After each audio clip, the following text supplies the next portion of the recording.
जरा ध्यान रखना, प्रकृति में गुण 3 हैं और ज्ञान 1 है, चेतना शक्ति 1 है, 2 नहीं है, ध्यान रखना। लेकिन तीनों गुणों में एक ही भिन्न भिन्न रूपों में अव्यक्त होता है। एक ही चीज 3 गुणों को पाकर के 3 तरह की मालूम पड़ने लगती है, तो 3 पार्टी बन जाती है। सत्वगुण वालों की अलग, रजोगुण वालों की अलग, तमोगुण वालों की अलग। तमोगुण वालों का अलग स्टाफ है, आप लोगों को मालूम है क्या है? जो रात को ही चलते हैं, क्या है, चोर डाकू बदमाश आतंकवादी क्या है, उनका स्टाफ अपना अलग है। वो निश्चर रात को ही चलेंगे, वही योजना बनाएंगे, बोलो, क्योंकि वो अवैध काम है ना। और आप लोग दिन को ही चल सकते हो, दिन को ही ना, आपका वैध काम है, क्या है, आप तो वैध काम है, आपको निर्भय योजना बना सकते हो, और वैसे निर्भय योजना नहीं बना सकते। तमोगुण काम है, क्या है, जड़ता संपन्न होना, किसी की बात ना सुनना, शास्त्र की बात ना सुनना, संविधान की बात ना सुनना, क्या है, किसी भी धर्म मर्यादा को पालन न करना, तमोगुण लोग होते हैं। निद्रा आलस प्रमाद यही काम उनका होता है। अच्छा, और जब रजोगुण होता है जीवन में तो इतने दौड़ धूप में लग जाते हैं कि समय नहीं मिल पाता है भजन की, भक्ति सत्संग के लिए, क्या है। और सत्वगुण वाले लोग ज़्यादा ही हर काम करते हुए अपना समय निकाल लेते हैं। तो आप लोग सब सात्विक स्वभाव के लोग हैं, क्या है। तो तीनों गुण के कारण 3 गुण हैं और एक ही ज्ञान भिन्न भिन्न रूपों में अव्यक्त होता है। जैसे एक ही प्रकाश है पर विभिन्न प्रकार के अगर कांच लगा दिए जाएं तो प्रकाश वैसे दिखाई पड़ता है। प्रकाश एक है, बोलो, पर जिस रंग का शीशा जोड़ दिया जाएगा उसी रंग का प्रकाश दिखेगा। तो सतोगुण, रजोगुण, तमोगुण। अब सतोगुण से ज्ञान की अभिव्यक्ति कैसे होती है, सतोगुण से ज्ञान की अभिव्यक्ति कैसे होगी, क्या है। जिस पुरुष में सतोगुण होगा उसको ज्ञान की अभिव्यक्ति कैसे होगी, कैसे मालूम पड़ेगा कोई सतोगुण है। बोले सतोगुण वाला प्रधान व्यक्ति, वो ज्ञान और धार्मिकता, आध्यात्मिकता उसमें अधिक होती है। धार्मिक आयोजन करेगा, आध्यात्मिक आयोजन करेगा और उसको सुनने में मजा आएगा, मालूम पड़ेगा वहां हो तो वहां जाए बिना नहीं रहेगा, क्योंकि सतोगुण है ना आदमी। तो आप लोग सब सतोगुण है, इसमें कोई संदेह नहीं भाई, तभी तो आए हो, ठीक है ना। ठीक, कोई 1 दिन आया, कोई 4 दिन आया, कोई 5 दिन आया, लेकिन क्या है, प्रेम तो अंदर से पहले से लगा हुआ है कि नहीं भाई महत्व वाली चीज है, उसमें पहुंचना है, तो पहुंच तो गए सब लोग। तो इसमें कोई संदेह नहीं है कि आप सब लोग सात्विक हो। ईश्वर की प्राप्ति, मोक्ष की प्राप्ति सदाचरण आदि रूपों में प्रकट होता है सात्विकता। सदाचरण क्या है, सदाचरण सदाचार के रूप में प्रकट होता है। जिसका जीवन सीधा साधा, जिनके उच्च विचार, उनके आदर्शों के पीछे यह सब चलता है संसार। इसकी परंपरा यही है, क्या है, उच्च विचारों, उच्च आदर्शों के पीछे सारी परंपरा चलती है। हम और आप सब उसी परंपरा में चल रहे हैं, इसमें कोई संदेह नहीं है। तो इन सब रूपों में, सदाचरण आदि के रूप में, मोक्ष के रूप में, ईश्वर की प्राप्ति के रूप में, गुरु के अनुग्रह के रूप में, क्या है, सात्विकता प्रकट होती है कि तुम सात्विक आत्माएं हो। अब तुम धीरे धीरे और आगे बढ़ोगे, क्या है, तुम धीरे धीरे और आगे बढ़ोगे। अब रजोगुण के साथ मिलकर के ये ज्ञान किस प्रकार से प्रकट होता है, सतोगुण के साथ मिलकर ज्ञान एक ही है, ज्ञान कोई 3 नहीं है, जरा ध्यान रखना। ज्ञान एक ही है, जो ईश्वरी चेतना है वही ज्ञान है, क्या है। ज्ञान हमने तुमने बनाया नहीं है, और ज्ञान मरता नहीं। जब हमने तुमने बनाया नहीं तो मरे कैसे, क्या है। ज्ञान तो आत्मा में सहज ही विद्यमान रहता है, लेकिन जैसा संस्कार होता है, जैसी वासना होती है, जैसी प्रकट शरीर मिल गई, उसका ज्ञान फिर उसी में सीमित रहता है, उसी के अनुसार उसकी क्रिया होती है। तो रजोगुण के साथ मिलकर के ज्ञान किस प्रकार से हो रहा है, जरा इसको सुनो। रजोगुण के साथ मिलकर के ये विज्ञान व्यक्ति को कर्मशील बना पड़ता है। रजोगुण वाले इतने काम में लगे रहते हैं कि उन्हें और कुछ नहीं सूझता, खाली अपने काम में लगे रहते हैं और बड़े कर्मठ होते हैं, क्या है, कर्तव्य बोध वाले होते हैं कि भाई हमारा ये कर्तव्य है, और संकल्पवान होते हैं, दृढ़ प्रतिज्ञा वाले होते हैं और सेवारत बनाता है। ये कौन? रजगुणी ही बनाता है। तो जीवन में रजगुण भी होना जरूरी है, नहीं सब व्यवस्था भंग हो जाएगी। बोलो फिर व्यापार कहाँ होगा, फिर खेती कहाँ होगी, फिर राजनीति कहाँ होगी? तो सबकी जरूरत है ना, सब गुणों की जरूरत है ना संसार में। क्या है ये नहीं कि सबको मिटा दिया जाए दुनिया में सबको और खाली हम ही रहे, ऐसा नहीं। क्या है याद रखना है, क्या है सब गुणों की आवश्यकता है, मिलजुल के बड़े प्रेम से रहना है, दूसरों की भी रहने की आवश्यकता है। क्या है बोलो तुम भी रहो और वो भी रहे। तीसरी चीज क्या है? तमोगुण। तमोगुण के साथ ये ज्ञान कैसा प्रभाव वाला होता है और तमोगुण के साथ ही ज्ञान कैसे व्यक्त होता है? तमोगुण के साथ मिलकर के यही ज्ञान, जरा ध्यान रखना, जब वो तमोगुण के साथ मिलता है वही ज्ञान। ज्ञान अलग नहीं है, ज्ञान माने तुम स्वयं। ज्ञान को अपने से अलग मत समझो जरा। ज्ञान माने तुम, आत्मा और ज्ञान एक ही है जिसको मैं बता रहा हूँ, वो अलग अलग नहीं मैं समझ देना। क्या है उसको अलग अलग मत समझ देना, अलग अलग समझने सारे भेद पैदा होते हैं। ध्यान रखना, जब मैं ज्ञान का हूं तो आप सब अपने को समझे। क्या है और श्रुति कहती है अयम आत्मा ब्रह्म, ये आत्मा ही तो ब्रह्म है। क्या है अविद्या से हम जीव बने बैठे हैं, जो जन्मने मरने का भय सुख शोक लगा हुआ है। ये गुरु कृपा के सिवाय और किसी प्रकार साधन से मिटने वाला नहीं है। अपनी पूजा पाठ से और मिटता नहीं है, तीर्थ यात्रा व्रत से नहीं मिटता, धर्म कर्म यज्ञ से नहीं मिटता।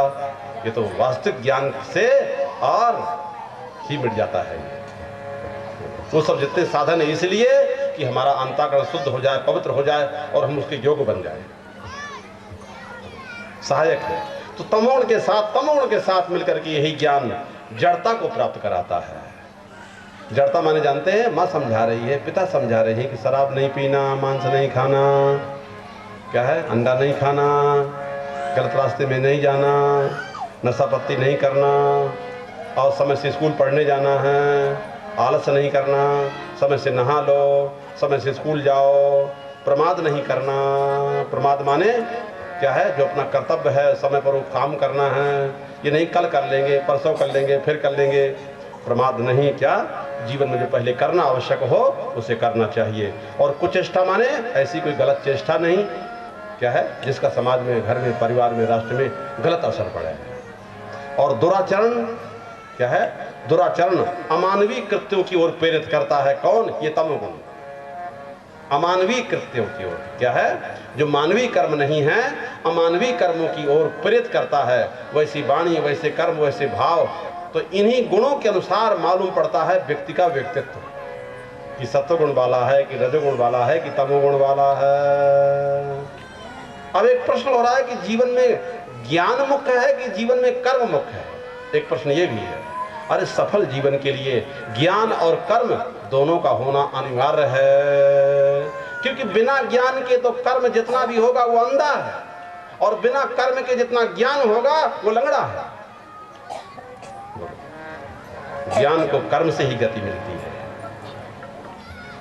ज्ञान को गति किससे मिलेगी? कर्म से मिलेगी। पैर को चल के जाना ही पड़ेगा।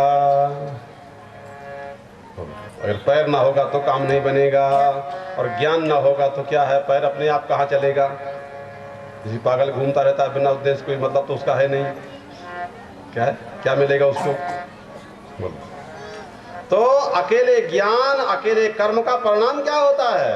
अगर व्यक्ति बोले कि अकेले हम ज्ञान में रहेंगे, अकेले कर्म में, तो उसका फिर यही परिणाम होगा जैसे पक्षी बिना पंख के नहीं उड़ सकता है, पंख भी होना जरूरी है। जिस प्रकार पंछी पंख के बिना नहीं उड़ सकता है, जिस प्रकार से एक ही पतवार से नाव नहीं खींची जा सकती है, उस प्रकार से अकेले कर्म से अथवा अकेले ज्ञान से मनुष्य दिशाहीन होकर के भटकता रहता है। ज्ञान से ही व्यक्ति को दिशा मिलती है, ज्ञान से ही व्यक्ति को दिशा मिलती है, ध्यान रखना है। और ज्ञान की आवृत्ति कैसे होती है, ज्ञान कैसे बढ़ेगा? सतत अध्ययन करने से, सतत चिंतन करने से, स्वाध्याय करने से, सत्संग करने से, शिक्षा आदि से ज्ञान की अवृद्धि होती है। तो हर राष्ट्र में ज्ञान की वृद्धि होनी चाहिए, और ज्ञान के बिना मुक्ति नहीं होती है, ऐसा वेद शास्त्रों ने सब ने कहा है। इसका अर्थ क्या है कि ज्ञान के बिना मुक्ति नहीं होगी? इसका अर्थ है कि सामान्य ज्ञान से मुक्ति नहीं होगी, बल्कि ईश्वरीय ज्ञान से मुक्ति होगी। और ईश्वरीय ज्ञान को देने के लिए अध्यात्मिक गुरु होता है। सामान्य ज्ञान तो स्कूलों मिल जाएगा, परिवार मिल जाएगा, माँ ने बता दिया तुम्हारे पिताजी हैं, वो भी सामान्य ज्ञान है, तुम्हारी बहन है, तुम्हारे भाई है, तुम्हारा कुल है, तुम्हारा गोत्र है, दोस्त दुश्मन है, सब बचपन से मालूम हो जाता है। ये सामान्य ज्ञान से मुक्ति नहीं होगी, ईश्वरीय ज्ञान से मुक्ति होती है। तो ईश्वरीय ज्ञान के लिए हम और अब यहाँ आए हुए हैं, क्योंकि ईश्वरीय ज्ञान के लिए पढ़ाई स्कूलों में नहीं होती है, वहाँ मना है। आप लोगों को मालूम है कि धर्मनिरपेक्ष लिखा है संविधान में, इसलिए वहाँ मना है। क्या है वहाँ मना है, वहाँ क्या है बोलो। क्योंकि गीता पढ़ाओगे तो दूसरे कहेंगे कुरान भी पढ़ाओ, एक आगे बोले बाइबल भी पढ़ाओ। आजकल राजनीति चल गई है वोट वाली, तो इसलिए परेशान चल रही है, इसलिए नहीं बोलो। क्या है क्योंकि धर्म को जाकर के उसमें समाहित कर दिए, इसलिए परेशानियां हो रही हैं। बोलो क्या उसके समग्र स्वरूप को नहीं समझ ले। धर्म को बांट, जो अलग अलग बांट दिया गया, जो वास्तविक सनातन धर्म है उसको लोग नहीं समझ पा रहे हैं, इसलिए परेशानी हो रही है। क्या है जो एक सनातन धर्म है, जो सबका मूल है, उसको नहीं समझ पा रहे हैं, इसलिए सांप्रदायिक धर्मों के साथ जब सनातन धर्म को जोड़ा जाएगा तो यही परिस्थितियां पैदा होंगी। क्या है जो आजकल हो रही है, और आगे और भी गंभीर हो सकती है परिस्थितियां। आगे राजनीतिक परिस्थितियां, ऐसे लोग हैं कि जो कि इस धर्म और संस्कृत का आदर करने को तैयार नहीं है। क्या है विश्व में ऐसे बहुत से लोग हैं कि मनुष्यता, मानवता कैसे सात्विकता की ओर बढ़े, कैसे सत्वगुण की ओर बढ़े, कैसे सब और ईश्वर के नजदीक पहुंचे, ईश्वर की नजदीकपन का अनुभव हो, और सब शांत से रहे, प्रेम से रहे, सद्भाव से रहे। तो उसके लिए मनुष्य का आहार सही रहना चाहिए। क्या है तो ज्ञान के बिना मनुष्य की मुक्ति नहीं होती। इसका अर्थ क्या है कि सामान्य ज्ञान से व्यक्ति की मुक्ति नहीं होगी, ईश्वरीय ज्ञान से उसकी मुक्ति होगी। ब्रह्म ज्ञान से, ईश्वरीय ज्ञान माने ब्रह्म ज्ञान, और उसकी अप्रोक्ष अनुभूति हो जाना ही बस यही मुक्ति का कारण बन जाता है। अप्रोक्ष अनुभूति हो जाना। तो ज्ञानी के जीवन को श्रेष्ठ क्यों माना गया है? हमारे शास्त्रों में ज्ञानी के जीवन को श्रेष्ठ क्यों माना गया है? क्योंकि वही सत्य और असत्य का निर्णय करने में समर्थ होता है। क्या है जैसे न्यायमूर्ति होते हैं, अब वो निर्णय करने में समर्थ होते हैं। मुकदमा चला तो अंत में जाके उनका निर्णय मानना ही पड़ेगा। अब वहां ना मानोगे तो और आगे जाओगे तो वहां भी न्यायाधीश ही मिलेंगे, चाहे हाई कोर्ट जाओ, चाहे सुप्रीम कोर्ट जाओ, चाहे जहां चले जाओ, फिर उसके आगे कहां जाओगे? क्या है तो वही सत्य और असत्य का निर्णय करने में समर्थ होता है, जिससे वही सत्य को ग्रहण करने की क्षमता वाला होता है। सत्य को ग्रहण करने की लिए क्षमता वाला वही होता है। इसलिए ज्ञानी को कर्म लिप्त नहीं होते हैं, ये हमारे शास्त्र वर्णन करते हैं। न कर्म लिपते न रहा, उसको कर्म फल की कोई इच्छा नहीं होती ना। क्या है वो निष्काम भाव से जगत का हित करता रहता है, निष्काम भाव से सबसे प्रेम करता है, निष्काम भाव से सबके कल्याण कामना करता है। वो अपने कर्तव्यों को निष्काम भाव से सहज में पूरा करता रहता है। निष्काम भाव से पूरा हो रहा है। कोई यहाँ कोई दूसरी कामना तो है नहीं, होती कामना कितना धन कमाना है, क्या है कि उसकी फिर उसके बाद हमको इतना काम करना है, उससे ये खरीदना है, ये हमको वो बनाना है। बनाना, खरीदना, बेचना से हम अलग हो गए भैया, ध्यान रखना। क्या है तो अपने कर्तव्यों को मात्र पूरा करता रहता है ज्ञानी मात्र, बस। और अपने अच्छे खाली समय को अच्छे विचारों से, सत्संग से और सद्भाव से भरता रहता है। लोगों को खाली नहीं रहता है। खाली रहना अच्छा नहीं है। क्या ये नहीं कोई बहुत बड़े दक्षिणा दे तो वहां जाएं परिस्ता करके और वहां ना जाएं गरीबों के, ऐसा कुछ नहीं। दान दक्षिणा से धर्म, अध्यात्म का, सत्संग का कोई लेना देना नहीं। क्या है ये तो श्रद्धा से, भक्ति भाव से, प्रेम से जो मंथन करता है और जहां चाहता है वहां जाना ही चाहिए। जो प्रार्थना करे, जो प्रार्थना कर रहा है, क्या है जो सत्संग की प्रार्थना कर रहा है, वहां तो उसको प्राप्त ही होना चाहिए। पहले प्रार्थना तो करना ही पड़ेगा। क्या है तो ज्ञानी के लिए भी कर्म करना आवश्यक है। क्यों आवश्यक हो या ना हो, प्रकृति के गुण तो उसको कर्म करने को बाध्य करेंगे ना। ज्ञान होने के बाद प्रकृति के गुण तो उसको बाध्य करेंगे ना। जिससे उसे कर्म करने तो पड़ेंगे ही, ज्ञानी पुरुष को भी कर्म करना पड़ेगा, किंतु कामना वासना फल की इच्छा से रहित कर्म करके वो कर्म बंधन से हमेशा मुक्त हो सकता है। ज्ञान से ही आदमी मुक्त होता है। अब यदि ज्ञान ही श्रेष्ठ है, एक प्रश्न और हो रहा है कि ज्ञान ही श्रेष्ठ है तो भगवान श्री कृष्ण अर्जुन को कर्म में क्यों लगा रहे हैं, कर्म में क्यों प्रवृत्त कर रहे हैं? भाई ज्ञान के बिना तो कर्म श्रेष्ठ नहीं हो सकता है। इसलिए कृष्ण ने अर्जुन को पहले गीता का ज्ञान सिखा दिया और उसी के आधार पर उसको कर्म में प्रवृत्त करने के लिए कहा कि तुम कर्म में प्रवृत्त हो जाओ। लेकिन पहले ज्ञान सिखा दिया ना, क्या है, और फिर बोले प्रवृत्त हो जाओ, अपने कार्य के लिए खड़े हो जाओ, क्या है, फिर दुगनी ताकत के साथ, दुगनी उत्साह के साथ, और वो अपने लक्ष्य, अपने कर्तव्य के पालन करने के लिए खड़ा हो गया और विजय प्राप्त हुई।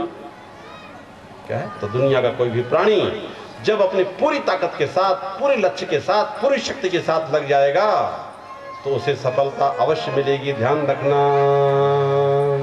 और इस शरीर से सफलता नहीं मिलेगी। अगर तुम पाना चाहते हो और तपस्या कर रहे हो, परिश्रम कर रहे हो, इस शरीर से नहीं मिलेगी तो याद रखना शरीर मरने के बाद तुम नहीं मरोगे, दूसरे जन्म में तुमको मिलेगा। ध्यान, क्या है, मिलेगा जरूर अगर लगन लगी है।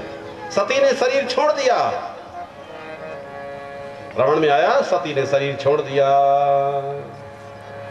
क्या है, अपने पति का अपमान अपने पिता घर में नहीं सहन कर सकी। नारी का सबसे बड़ा संबंध उसके पति के साथ होता है। क्या है, तो जब उसने देखा कि यहाँ तो हमारे पति का अपमान है तो उसने शरीर छोड़ दिया, वहीं यज्ञ में अपने को भस्म कर दिया योगाग्नि के द्वारा। और जब शरीर भस्म हो गया तो उसने भस्म होने के पहले संकल्प किया था कि मैं अपने पति शंकर का कहना नहीं मानी थी, इसलिए मुझे अपमानित होना पड़ा, शरीर छोड़ना पड़ा। कि किससे तो ज्ञानी हैं, सर्वज्ञ हैं, और उनका कहना तो मुझे मानना ही चाहिए। लेकिन जो अपने हठ में, अपने अज्ञान में और नहीं मानता है तो बोले उसको पछताना पड़ता है। अच्छा कोई बात नहीं, मैं पुनः संकल्प करती हूँ कि जब तक मैं शिव को नहीं प्राप्त करूँगी, वर्ण नहीं करूँगी, तब तक मैं जो है तपस्या करूँगी कुआं रह करके। और फिर उस पार्वती के रूप में आकर के महान तपस्या किया। क्या है, पार्वती के रूप में महान तपस्या किया, शिव को प्राप्त करने तपस्या किया। तो शंकर भगवान ने उसकी परीक्षा कर लिया कि जरा इसका मन कैसे है। ऋषियों को भेज करके बोले तुम्हारा शादी विवाह विष्णु भगवान से करवा देंगे, जो बैकुंठ में बढ़िया आराम से रहोगे। क्या है, जहाँ खूब धन दौलत है। क्या है, नारियों को धन दौलत ज़्यादा चाहिए, बोले सबसे ज़्यादा लक्ष्मी विष्णु भगवान के पास में है। और शंकर जी के पास क्या है, पैसा भी तो नहीं है उनके पास, सोने की अंगूठी भी तो नहीं है, और चैन भी नहीं है, कोई कपड़ा रुपया भी नहीं है उनके पास, घर मकान भी नहीं हो। क्या करोगे तुम शादी ब्याह करके, परेशान रहोगी खाने पीने के लिए। क्या है, ऐसा खूब निंदा किया शंकर जी की और विष्णु की प्रशंसा कर दिया ऋषियों ने। जहाँ तपस्या कर रही थी पार्वती, तो पार्वती ने उत्तर क्या दिया मालूम है? क्या है, पार्वती ने उत्तर क्या दिया? क्या है कि हे ऋषियों, क्या है, जिसका मन जहां लग रहा है और जिसका मन जहां लग गया बस उसको तो वहीं से काम है, उसके लिए वही श्रेष्ठ है। चाहे जैसा हो कुछ हो, पर शिव ही मेरे लिए श्रेष्ठ है। जही का मन जही रच रहो, जही का मन जही रम रहो, तेही सन काम। जिसका मन जहां लग गई, दुनिया में सर्वश्रेष्ठ सुंदरी वही है। ध्यान रखना, उसका ध्यान रखना, अपनी पत्नी का ध्यान रखना, शराब पी का नहीं मारना। क्या है, तकलीफ मैं देना उनको। क्या है, और नारी भी ध्यान रखे कि अपने पति चाहे जैसा भी हो पर दुनिया में सर्वश्रेष्ठ वही है अपना। क्या है, दोनों को बड़े प्रेम से रहना। एक बार जो संबंध हो जाए, जैसा प्राप्ति के अनुसार हो जाए, आजीवन उसका निर्वाह करना है। प्रेम बना रहे, प्रेम हृदय की चीज है, हृदय की एकता बनी रहे, एक दूसरे की कुछ विश्वास बना रहे। कुछ भी हो जाए पर इनके द्वारा हमें और कोई नुकसान नहीं होगा। डांट भी दे, कोई बात भी हो जाए, कोई दो चार बातें भी हो जाएं, पर इससे कुछ मतलब नहीं है। फिर एक बने रहो, हृदय की एकता बनी रहे।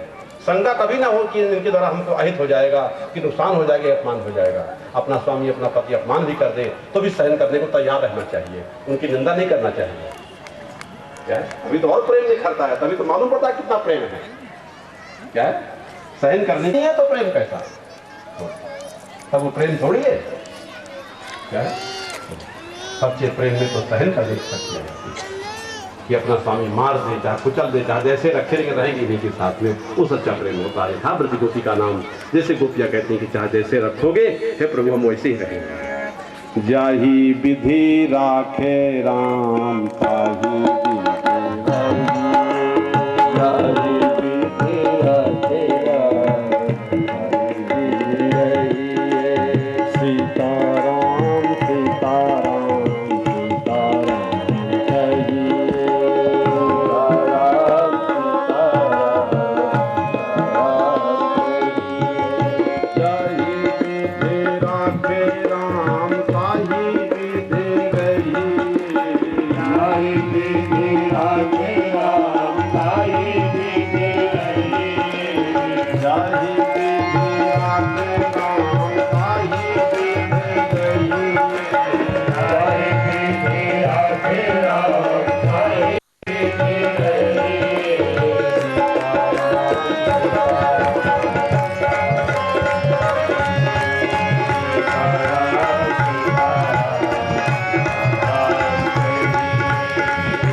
इसलिए दुनिया का कोई भी मनुष्य कर्म किए बिना नहीं रह सकता। चाहे ज्ञानी हो अज्ञानी हो, उसे कर्म करना ही पड़ेगा। अब देखो कर्म और भाग्य में प्रबल कौन है, जरा देखना। क्या है? कर्म ही प्रबल है। याद रखना, कर्म प्रबल है, वो भाग्य को भी दबा देता है और कर्महीन पर ही भाग्य हावी हो जाता है। जो कर्महीन व्यक्ति होता है वो रोता रहता है कि भाग्य भाग्य भाग्य। कर्महीन पर ही भाग्य हावी हो जाता है। क्या है? भाग्य हावी किस पर होता है? कर्महीन पर है। और जो कर्मयोगी लोग होते हैं वो भाग्य को दबा देते हैं। भाग्य किसे कहते हैं? पूर्व जन्म के कर्म जब फल देने लगते हैं तो उसी को भाग्य कहा जाता है। जरा ध्यान रखना, पूर्व जन्म के कर्म जब फल देने लगते हैं उसी का नाम भाग्य कहा जाता है। भाग्यम फलति सर्वत्र न तो विद्या न पौरुषः कहा गया है। दोनों ही अपने स्थानों पर कार्य करते हैं। पुरुषार्थ के बिना कर्म कहते हैं। यही बीज नए जन्म का कारण बनते हैं। अभी नए नए जन्मों को धारण करने के कितने कितने कारण संस्कार तुम्हारे अंदर विद्यमान हैं। शरीर तो मर जाएगा, लेकिन याद रखना है अपनी वासना के अनुसार फिर शरीर मिलेगा। पर मनुष्य जीवन में जब तुम मुक्त हो जाओगे तो जन्म मरण का चक्कर खत्म हो जाएगा। और उन संचित कर्मों में थोड़ा सा भाग इस जन्म में भोगने के लिए मिल गया, उन्हीं को प्रारब्ध कहते हैं। जरा ध्यान रखना। क्या है? फल देने को प्रारंभ हो गया है तो शरीर धर के जो आए हैं वो प्रारब्ध में लड़का हो गया, बच्चा हो गया, पत्नी हो गया, अपनी विद्या बुद्धि हो गई, अपनी उपाधियां हो गई, जैसा शरीर मिल गया। ये क्या है? अपने प्रारब्ध के अनुसार जैसा भाग्य था मिल गया। प्रारब्ध कर्म इस जीवन में किस रूप में मिलता है? बोले आयु जाति विद्या, आयु जाति भोग। आयु भी, जाति भी और भोग भी, ये तीनों चीजें प्रारब्ध के अनुसार मिलती हैं। मनुष्य का शरीर मिल गया, जाति मनुष्य जाति मिल गया। जाति उसे कहते हैं कि आकृति को देखकर ज्ञान हो जाए। मनुष्य जाति, मनुष्य जाति सारी विश्व की मानव जाति एक है। क्या है? तो जाति और आयु, और जब मनुष्य बन गया तो उसकी आयु भी तो निश्चित है, बोलो, और उसका भोग भी निश्चित है कि इस आदमी को क्या क्या भोग मिलेगा। तो प्रारब्ध के अनुसार भी भोग मिलता है उसको, और यहाँ नया कर्म करके भी वो भोग बना सकता है। दोनों तरह से होता है, ध्यान रखना। क्या है? तो जाति से क्या अर्थ है? अपने कर्मों के अनुसार मनुष्य किस वातावरण में, किस वंश में, किस परिवार में जन्म लेगा, इसका निर्धारण कर्मों के अनुसार हुआ करता है, ध्यान रखना है, कर्मों के अनुसार होता है। अब एक प्रश्न ये होता है कि शुभ कर्मों से अशुभ कर्मों को क्या नष्ट किया जा सकता है? नहीं भाई, दोनों का फल भोगना पड़ता है। क्या है? चोरी करके दान देने से कोई चोरी के अपराध से मुक्त नहीं हो सकता है। दान कर रहे हो उसका अलग फल है, लेकिन चोरी में जब रिपोर्ट हो जाएगी और गवाही हो जाएगी, सजा हो जाएगी, तो जेल जाना पड़ता है। बड़े बड़े मंत्रियों को, आप लोगों को मालूम है, मुख्यमंत्रियों को कि नहीं मालूम है? क्या है? तो पाप कर्म क्या है? ईश्वरीय विधान के प्रतिकूल कर्म करना, वही पाप है। और पाप और पुण्य का निर्णय मनमानी ढंग से नहीं होता। क्या है? पाप और पुण्य के लिए संविधान होता है, माने वेद होता है। क्या है? वेद के द्वारा ही मालूम पड़ता है कि पुण्य क्या है। मन से नहीं मालूम पड़ता, अपने मन से नहीं मालूम पड़ता है, शास्त्र से मालूम पड़ता है। उसके लिए शास्त्र होना चाहिए। जैसे संविधान है ऐसे वेद शास्त्र होना चाहिए। वेद शास्त्र से ही मालूम पड़ता है। पाप और पुण्य उसी से मालूम पड़ेगा। क्या है? उसके प्रतिकूल कर्म करना क्या है? जो ईश्वरी विधान है, माने वेद ईश्वरी विधान है, उसके प्रतिकूल करना वही पाप कहा जाता है, और उसके अनुकूल करना वही पुण्य कहा जाता है। और पाप कर्म मनुष्य क्यों करता है? पाप काम मनुष्य क्रोध के वशीभूत न हो करके चाहते हुए भी वो कर बैठता है। और फल इच्छा रहित कर्म ही जो है वही निष्काम कर्म योग होता है। इसलिए फल की इच्छा से रहित होकर के निष्काम कर्म करना बोले वो ज्ञानी पुरुषों में होता है। इसलिए ज्ञान के द्वारा ही हो और सब कर्मों में श्रेष्ठता आ जाती है। और ज्ञान के द्वारा ही प्राणी संसार में कर्म करते हुए भी और कर्म बंधन से मुक्त हो जाता है। तो ज्ञान गुरु से शिष्य में संचालित होता है। बिना इसी गुरु के जो है और जीव शुद्ध नहीं हो पाता है, न पवित्र हो पाता है।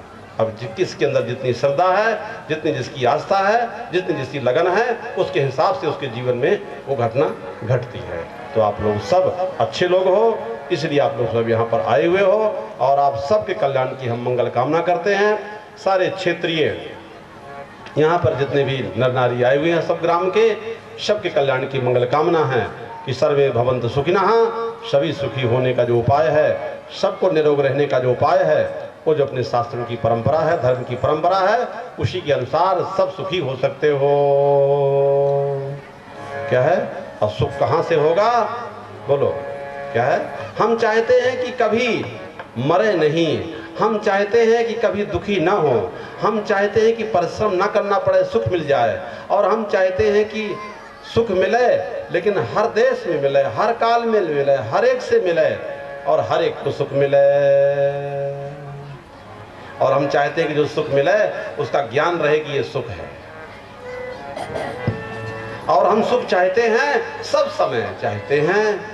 तो अगर ऐसे सुख को एक नाम दे दिया जाए तो उसी का नाम है ईश्वर। दुनिया के सारे लोग हम सुख स्वरूप परमात्मा को ही चाहते हैं, पर उसी का ज्ञान नहीं है। तो उस सुख को हम आरोप कर लेते हैं। स्त्री मिल जाए तो सुख, पुरुष मिल जाए तो सुख, ऐसा धन पद मिल जाए तो सुख, ऐसी कामना पूरी जाए तो सुख। क्या है? उसको हम अज्ञानी व्यक्ति, अविद्या के वशीभूत होकर के प्राणी इन संसार की क्रियाओं में, वस्तुओं में, संबंधों में, भोगों में, उपाधियों में उस सुख को आरोप कर देता है। और इसलिए सच्चा सुख क्या है और कैसे तुम सुख स्वयं सुख स्वरूप हो, सच्चिदानंद स्वरूप हो, ये बताने के लिए ही सत्संग होता है और आध्यात्मिक गुरु परंपरा का ज्ञान होता है। श्रीमन्नारायण नारायण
सत्य सनातन धर्म की। 5 दिवसीय ज्ञान यज्ञ, ये ज्ञान यज्ञ है, ये द्रव्य यज्ञ नहीं है। जब हम द्रव्य करते हैं तो उसमें बहुत सी विद्वान चाहिए, बहुत सामग्रियाँ चाहिए, यज्ञशाला बनाना पड़ेगा, और जितना विस्तार करना चाहें उतना विस्तार हो सकता है। विस्तार कोई नहीं क्या है? विस्तार तो हम जितना चाहें उतना कर सकते हैं, क्या है? लेकिन ये जो ज्ञान यज्ञ है ये सर्वश्रेष्ठ यज्ञ कहा जाता है। जो ज्ञान यज्ञ है ये सर्वश्रेष्ठ यज्ञ कहा जाता है। दुनिया में जितने चारों के द्वारा, ध्यान के द्वारा आप लोग सुख शांति को प्राप्त हो लोगे। मृत्यु के भय से, दुखों से और शोक से मुक्त होने का यही सर्वोत्तम तरीका है, और कोई दूसरा तरीका नहीं है। इसलिए आप लोग समय समय पर इस ज्ञान का आदर करते रहें, ध्यान के द्वारा, विचार के द्वारा, और अपने आत्मा के और असंगता का और उसकी अमरता का बोध करते रहें, और निरंतर अपने लक्ष्य को प्राप्त करते हुए, लक्ष्य का स्वरूप भाव रखते हुए फिर आगे निरंतर चलते रहें। अच्छे अच्छे कार्य करते रहें, अच्छे भाव रखते रहें। अच्छे कामों के लिए सबको एक रहना है, अच्छे कामों के लिए सबको एक रहना है, ये ध्यान रखना जरूरी है। अब इस कार्यक्रम का समापन किया जा रहा है। आरती करने के बाद फिर आप लोगों को सबको प्रसाद वितरण किया जाएगा। बैठा करके सबको यहाँ पर और व्यवस्था की गई है। नारायण सेवा समिति के लोग, सारे ग्रामवासी लोग, दुलापुर के लोग, सभी पंच सरपंच लेकर के सारे के समस्त ग्रामवासी लोग इस कार्यक्रम में बड़े तन मन धन के साथ लगे हुए हैं, और किरनापुर के लोग भी इस कार्यक्रम में लगे हुए हैं, यहाँ बैठे हुए हैं, और सबका इस कार्यक्रम में सब सहयोग है। सबके सहयोग से ये सब कार्यक्रम संपन्न हुआ। धन्य है। और ये क्षेत्र के आप लोग सारे लोग कि धार्मिक कार्यों को आप मिलजुल करते हो, बड़े प्रेम से करते हो, बड़े सद्भाव से करते हो, बड़े उत्साह से करते हो, और अच्छे कामों के लिए आप लोग जो लगन है, आप लोगों के विचार हैं वो सराहनीय हैं, और हम आप लोगों की शांत प्रेम एकता की सराहना करते हैं। बोलो सत्य सनातन धर्म की जय हो। नमः पार्वती पते हर हर महादेव। जगत गुरु भगवान के दर्शन कर पा रहे हो। आए सारे देवता, आज देविया बन करके उन सतगुरु भगवान सदाशिव का वंदन करना, जैसा कि उस काल में समस्त देवताओं ने फूल वर्षा के वंदन किया था। नमामि शमिशान निर्वाण रूपम विभुम व्यापकम ब्रह्म वेदं स्वरूपम अजम निर्गुणम निर्कल्पम निरेहं चिदाकाशमाकाशवासं भजेयं निराकार मूलं तुरीयं गिराज्ञान गोतीत बीजं गीतं करालं महाकाल कालं कृपालं गुणागार संसार पारौ नतु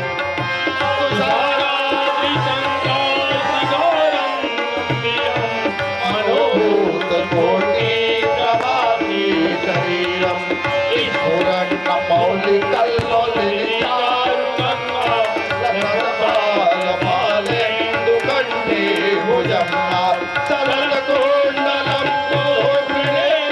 विशालं प्रसन्नाननमनीलकण्ठौ दयालं प्रगादीत चर्मा परममुण्डमालं प्रियशङ्करं सर्वनाथौ प्रचण्डं प्रशस्तं अग्रमं परेशम् अखण्डं अजम भानुकोटि प्रकाशं त्रयशूल निर्मूल नमशूलपाणि भजेऽहं भवानी पतित पावनम् कलातीत कल्याण कल्पान्तकारी सदा सच्चिदानन्द दाता पुरारी चिदानन्द बन्धो मोहापहारी प्रसीद प्रभो मन्मतारी।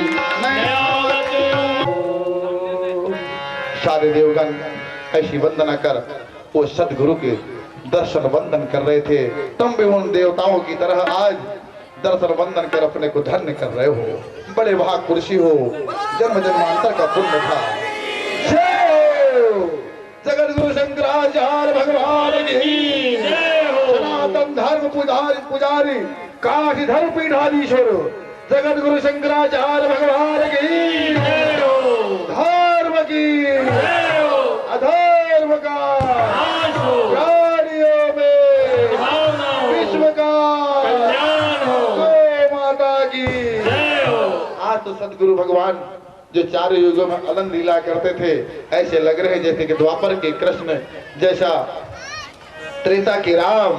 भय प्रगट कृपाला दीन दयाला कौशल्या हितकारी हर्षित महतारी मुनि मनहारी नादमुदयो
सदगुरु इस ब्रह्मांड में अनन्य पीठों में अनन्य रूपों में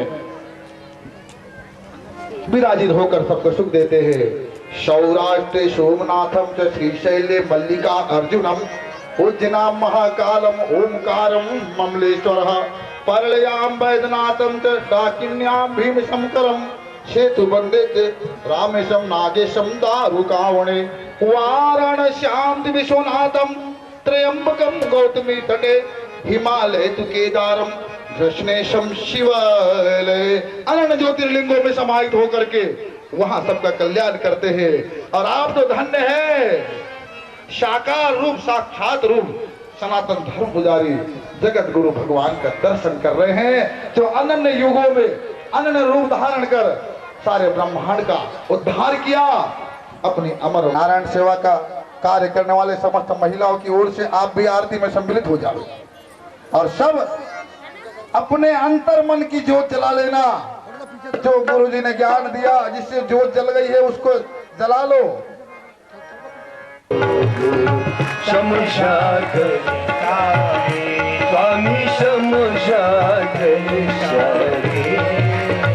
करी लक्षणा करी लक्षणा लक्ष्य की पद पद शब न्यारे हो जय गुरुदेव हरे माया में गति विवशेतन का ईश्वर कहलाया स्वामी ईश्वर कहलाया सर्वज्ञ समर्थ सुखे सर्वज्ञ समर्थ सुखे ऐसे अपेक्षाया जय गुरुदेव हरे मैं एक अखंड अनंत सिंह हूँ अभय स्वामी अभय विनसी सदशित आनंद व्यापक वस्तु सदशित आनंद व्यापक वस्तु देश काल वासी हो जय गुरुदेव वाच्यर्थ में भेद सदाय उपाधि नाना स्वामी उपाधि नाना अंश विरोधी जीवन सके अंश विरोधी जीवन संगति भय मारा हे गुरुदेव हरे गुरु कृपा से जान लियो सब मिथ्या संसार स्वामी मिथ्या संसार रज्जु सर्पवत ईश्वरी सब रज्जु सर्पवत शिवरी सब माया विस्तारा जय गुरुदेव हरे हर्ष शोक अनुराग देश सकल द्वंद विषे स्वामी सकल द्वंद विषे गुरु शरणोदक कालिक रूप में गुरु शरणोदक कालिक रूप में करो ध्यान गुरुदेव हरे जय गुरुदेव हरे करो मैं आरती परम गुरु जी बोलो जय जयकारा स्वामी बोलो जय जयकारा तब शरणं शरणागत वश तब शरणं शरणागत वश परम सागर पारा जय गुरुदेव हरे यह आरती से परम गुरु जी सुबह शाम काले हमें समझ गावे अनायास शोरासी अनायास शोरासी छूटे अवश्य परम पद पावे जय गुरुदेव ओम जय गुरुदेव हरे स्वामी जय गुरुदेव हरे विविध विलास में ज्ञान प्रकाश विविध विलास में ज्ञान प्रकाश मन संशय सब दूर करे जय गुरुदेव हर हर महादेव शंभो काशी विश्वनाथ हर महादेव शंभो काशी विश्वनाथ हर हर महादेव शंभो काशी विश्वनाथ हर हर महादेव शंभो काशी विश्वनाथ काशी विश्वनाथ गंगे माता पार्वती संगे काशी विश्वनाथ गंगे माता पार्वती संगे काशी विश्वनाथ गंगे माता पार्वती संगे काशी विश्वनाथ गंगे माता पार्वती संगे हर हर महादेव काशी विश्वनाथ गंगे हर हर महादेव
शरद पैठे जलेन शीतले कर्णं पुष्पैः गुरोरभिवन्दनं हस्ताभियामातवन्दनाम् हस्तप्रक्षालनं मन्त्रपुष्पाञ्जलिं हस्ते पत्रपुष्पाक्षितानि गृहीतवान् धर्माणि परधमान्यासन्ना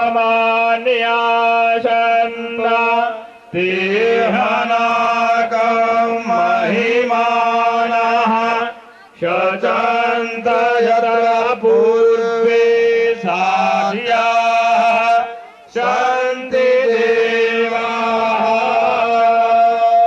नानानि सुगन्धिपुष्पाणि यथा कालोद्भवानि च पुष्पाञ्जलिर्मया दत्त्वा गृहाण श्रीगुरुवर श्रीमद्गुरुचरणकमलेभ्यो नभाषमन्द्रकमन्द्रपुष्पाञ्जलिः समर्पयामि। बोले सद्गुरुदेव भगवान की जय। सब लोग अपनी जगह खड़े रहें, कोई सामने नहीं आएगा। धर्म की बोले अधर्म का प्राणियों में विश्व का गो माता की गो हत्या धन सम्राट स्वामी कृपात्र जी महाराज की श्री भूषित काशी धर्मपीठाधीश्वर जगत गुरु शंकराचार्य भगवान की गुरुदेव भगवान की महापार्वती पते हर हर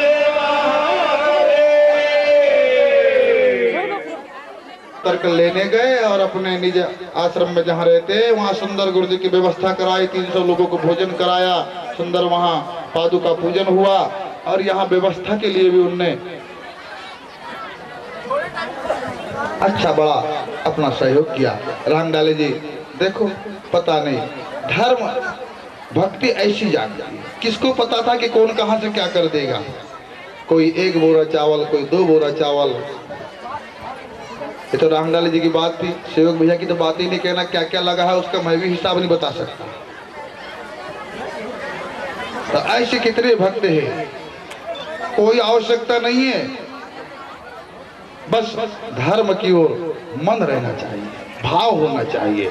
और नहीं तो कहा गया है, किसी काम का जो तुम लाखों की तोड़ कमाओगे, किसी उसका कुछ भाग अगर धर्म कार्य में लगाकर उस धन को शुद्ध कर लोगे तो बहुत काल तक तुम्हारे साथ जाएगा।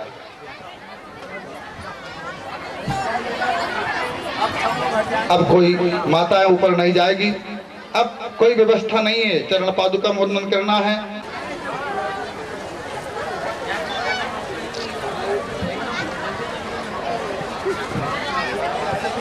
और घबराओ नहीं, सबके लिए गुरु जी का आशीर्वाद स्वरूप जो कृपा है वो प्रसाद में है, सब ग्रहण करना।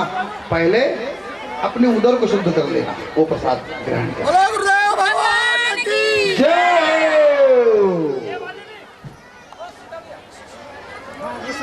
रस्सी घुमा दो, रस्सी घुमा दो। देखो नारायण सेवा करने वाले लोग, अनिल भैया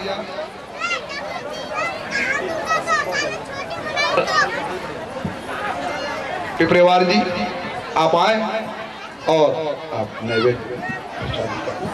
कोई पुरुष पहले भोजन करना ना बैठे, व्यवस्था करे भोजन कराने की।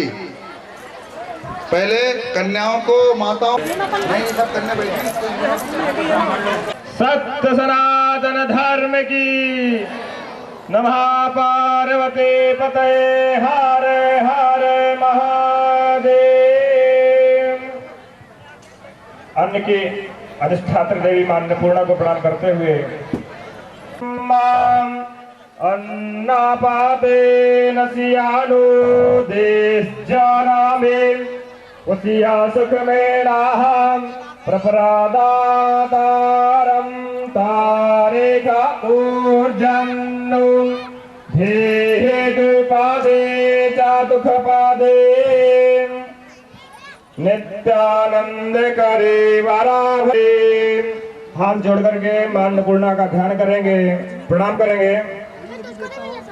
नित्यानंद करी भरा भय करी सौंदर्य रत्ना करी निर्धूताखिल घोर पावन करे भिक्षाम देहि कृपावलंबन करे माता अन्नपूर्णेश्वरी वाहन करे ब्राह्मण भंडोदरी लीला नाटक सूत्र भेदन करे विज्ञान दीपांकुरे श्री विश्वेशमन प्रसादन करे काशीपुराधीश्वरी भिक्षाम देहि कृपावलंबन करे गौरी उमा शंकरे कौमारी निगमार्थ गोचर करे ओंकार विज्ञानी काशीपुराधीश्वरी भिक्षाम देहि कृपावलंबन करे माता अन्नपूर्णेश्वरी। अन्नपूर्णा का स्थान अधीश्वरी मां अन्नपूर्णा काशी में रहकर, काशी का ऐसा वरदान है कि वहां पर जो भी जाते हैं तो उनको अन्न की कभी कमी नहीं पड़ती है, कभी भूखा नहीं सो सकता है, ऐसा मां अन्नपूर्णा का वरदान है। जहाँ के पिता भगवान शिव स्वरूप हैं। अन्नपूर्णे सदा पूर्णे शंकर प्राण वल्लभे ज्ञान वैराग सिद्ध्यर्थम भिक्षाम देहि च पार्वती माता च पार्वती देवी पिता देव महेश्वरः बांधवा शिव भक्ताश्च श्रुतिषु भुवनत्रयाम् नमः पार्वती पतये हर हर महादेव।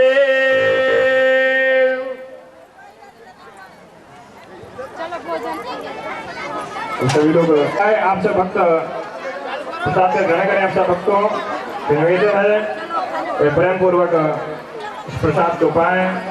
प्रसाद प्रसन्नता प्रसन्न होकर के इस प्रसाद को ग्रहण करें।